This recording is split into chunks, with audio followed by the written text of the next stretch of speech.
Group 5 reading, The Herero Uprising, Nambia.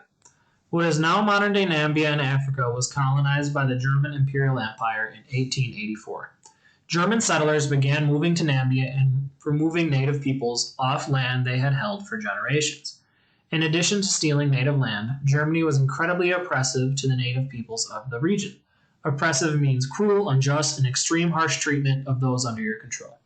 So Germany was incredibly oppressive to the native peoples of the region. Germany had hoped to eliminate their identity by restricting their cultures and freedoms. Because of German oppression, many native Herero people began increasingly angry, which led up to the Herero Uprising. At first, the uprising was successful, as Chief Samuel Mahero led attacks at German settlers. These attacks were embarrassing Germany because it showed others in Europe and in Germany that they were losing control of their colony.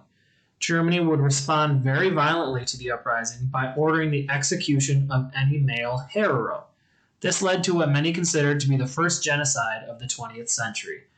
Genocide is the murder or intentional elimination of a specific group of peoples based off of ethnicities, race, sexuality, or religion. So an awful, awful thing. Even though the Herero people were outnumbered, had less resources, and much less weapons, the rebellion lasted 4 more years until Germany was able to regain control in 1908. So some helpful tips. This obviously does not end well for the Herero people with many of their deaths, but this was very inspirational for many people because they were very outnumbered and had much less equipment, and they were able to fight successfully for many years before Germany was able to regain full control in 1908.